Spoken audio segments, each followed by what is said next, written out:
morning.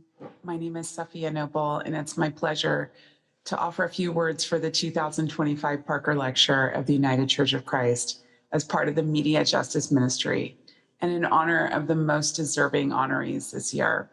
I'm sorry I can't be there in person with you today, but thank you for the opportunity to deliver a few words in honor of the tremendous legacy of Reverend Everett C. Parker, and really for all of those who work in the tradition of organizing and taking action to protect the public's interest in telecommunications, media, and technology.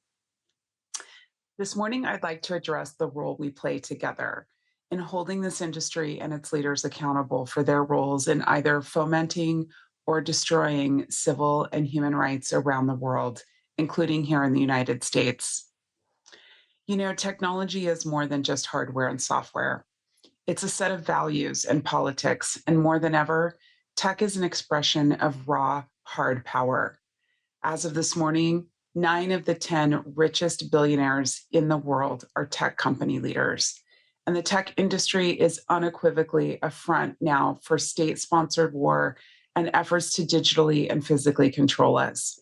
From surveillance to the intrusion of AI failures like chatbots that are ruining the spiritual and mental well-being of our children and ourselves, we have a lot of work ahead of us. But we should be heartened. There are thousands of people around the world standing up to authoritarian regimes that have been propped up and enabled by today's media industries. We who are gathered today are among those who are standing up, and we work in solidarity with the billions of people around the world who are impacted too. Yes, many are using technology and media to speak truth to power, but there are so many more who are paying a high price for the tech industry's extractive, negligent, violent, and monopolistic business practices, practices that are destroying the environment, that are devastating and eroding worker power. From content moderators to data cleaners, warehouse workers and gig workers, from mineral miners to hardware assemblers, and from e-waste workers to water and land protectors who are trying to keep dangerous tech companies and projects at bay, we still have a lot of work to do. Let me give you some insight. Tech companies are now spending billions of dollars to capture our schools and universities with everything from anti-democratic threats and compacts that constrain our core mission of teaching and research to pushing their failed chatbots on students and faculty. These chatbots aren't even good enough for big business, but now they're being foisted upon schools and universities. And increasingly, companies warn about the threats of AI to the public, while they themselves rapidly seek to offload their faulty large language models and databases onto us. Failed products in search of buyers. They're just schemes to make massive transfers of wealth from the public sector to their private companies and to radically remake our labor conditions and our educational systems. In fact, the leading tech companies are so desperate for data to train their models that using students, teachers, and professors is one way that they can gobble up all kinds of data while undermining critical thinking, our cognitive capacities, our intellectual property, and our psychological stability. In fact, every day we see headlines of people taking their own lives under the influence of sycophantic and malicious AI systems. Enough is enough. Meanwhile, AI is implicated in medical discrimination and increasing disparity in our healthcare systems. AI is used to gamify real estate markets and expand efforts to price us out of affordable housing in our neighborhoods. And of course, their craven appetites are escalating the pollution of our communities with data centers that drain our clean water and drive up energy prices in places like Memphis, where thankfully the civil rights movement continues to thrive in the face of these challenges, and people are pushing back. We are still doing the work. 72 hours from now, our friends, neighbors, and cities will face a crisis of enormous proportions as food, housing, and healthcare benefits are terminated by the federal government through its refusal to convene and do the business of the people. It is in working class communities all over the country, indeed the world, where the crisis is most acute. Elites are gerrymandering and engaging in voter disenfranchisement to accelerate far-right political entrenchment. They're using rogue Gestapo militarized police forces to sweep up and disappear our neighbors. We see the consequences of right wing politics all around us. The times feel dark. Yet here we are, gathered, speaking truth to power, every one of us here today in one way or another. In the sacred spaces that our faith based communities provide for reflection on our loving Creator, however one defines that, even if defined purely as the will of the people and our own indomitable ethical spirit, we owe a debt of gratitude to those upon whose shoulders we stand. We are stronger today because of the thinkers, the speakers, the organizers and activists, the researchers and scholars, the journalists and the whistleblowers, all of whom have documented these injustices in service of a more beautiful, free, liberated, and empowered set of visions for the future. We are here, but for the wisdom and sacrifices of the mothers, the aunties, the fathers, the children, the land, the creatures of the earth, and the ancestors. Like today's honorees, many who have led the way are people of color, are women, non binary, and LGBTQ people who have been invested in building strong communities that demonstrate acceptance, grace, love, laughter, flair, style, and a sense of shared community power. The work is in the words we speak and the actions we take. We, the 99%, are the answer to our shared problems. Our private worries must be voiced because they reveal our shared, overlapping, and common concerns. Gathering together, truth telling, and remembering those who have gathered before us, people like Reverend Parker and all those who have dedicated their lives to media justice, is one way forward. We who work on media justice must remain committed to making progress, to making mistakes, to making amends, and making new possibilities even when it feels hard. Together, we can be lifelines, nodes, and networks of power. All we need is to drop anchor and make a difference where we are right now. Together, we can tackle and solve very big problems. We're struggling with the collapse of democracies around the world, and we need educators, organizers, and people of faith to help make democracy real in our lives. Democracy is not just a word that belongs to electoral politics and politicians. It's an approach to creating societies that make space for everyone to live and thrive in communities and configurations large and small that are diverse, that are empowered, healthy, and just.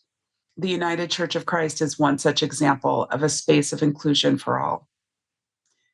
We live now in worlds hyper-connected by social media and the internet, but we are simultaneously disconnected from each other and our ability to problem solve major social, political, and economic crises. What we need now is the wisdom of the elders, the organizers, the scientists, the makers, the artists, and the dreamers who can help us reimagine and realize the worlds we want. I'm in awe of what an incredible feat it is to carry on the legacy of Reverend Parker, who was an agent of change that helped break down barriers to information. By ensuring that Southern television stations showed the stark and devastating images of the civil rights movement to every household in America, this country was forced to reckon with its devastating system of racial apartheid. In his legacy, we too must show and tell the truth of what is happening in this country so that we can get energized and mobilized. We can imagine and build a world so much better, so much more inspiring, so much more beautiful and sustainable, where no one has to live in poverty or suffer or be disenfranchised. We can dream, we can actualize, we can dismantle policies of hate and make systems of love, care, and inclusion. We each come from long histories of people with the courage to embody values of respect and justice, but we must also be in action. It's time to remake relationships and systems. It's time to try them out with friends, excuse me, with our family, with our coworkers, our neighbors, union members, associations, and any configuration of people imaginable. We need to keep building power. I know that, like you, I yearn to have workplaces, organizations, and institutions that are aligned with our values and demonstrate respect and awareness. We are beckoned to build alternatives to the anti democratic, fascist desires of billionaires who are actually profoundly unimaginative and who revel in the disposability of others. We have a wealth of free thinkers, of writers and organizations, of scholars, creatives, and makers to help us turn away from these companies and their products in favor of pro social, rights respecting, environmentally sustainable alternatives. And we need the resources to make them. And of course, we must put critiques of power, oppression, and anti democratic policy in direct relationship to how we can take action toward more socially just, multiracial, democratic, and sustainable ways of living. And in the coming days, weeks, and months, we will be put to the test. We've got to build networks of mutual aid. We must vote. We must work on every single front available to us. No matter your politics, there is no way we can ignore that around the world, millions of people are responding to so many different crises, many of them manufactured purely for profit, even if the US media isn't covering it. Our rights are much more fragile and easy to take down than we imagined. We need to contend with and hold accountable the abuses of power that are unfolding. While people may have previously relied upon others, policymakers, organizers, and activists, and those in power to create some semblance of stability, the truth is the change must be enacted and sustained by both grand political gestures and also millions of small, localized decisions. We are the change we need. I truly believe that. We need not abdicate our power nor our dreams when the world so desperately needs to be flooded with new dreams that benefit the many and not just the few. We're living in an unprecedented time of information bombardment and digital systems used in service of the worst human impulses. Instead of trillions of dollars wasted on artificial intelligence and surveillance, maybe what we really need is authentic intelligence that deepens our spiritual, emotional, and economic integrity. Data is and technology are radically altering our humanity. The student knows themselves as a learner until they receive a score that defines their perceived worth and academic achievement. The worker knows themselves as reliable until the surveillance system produces reports on their productivity and employers deny promotions. The child knows themselves as a friend, as beautiful, as limitless, until social media defines them as unpopular or unlikable. We come to know ourselves in myriad ways by tech feedback loops that tell us about who we are. But these are not our truths. These technologies, while limited and maybe useful in some small contexts, they will truly never tell the whole story of who we are, and more importantly, who we can still become. We give up so much to be tethered to systems that constrain rather than empower our humanity. If the richness and complexity of our lives cannot be understood easily under the best of circumstances, the current transactional data brokering, predictive profiling, and big business of data extraction at all costs will certainly continue to fail us. So we must ask ourselves, for whom does all this data serve?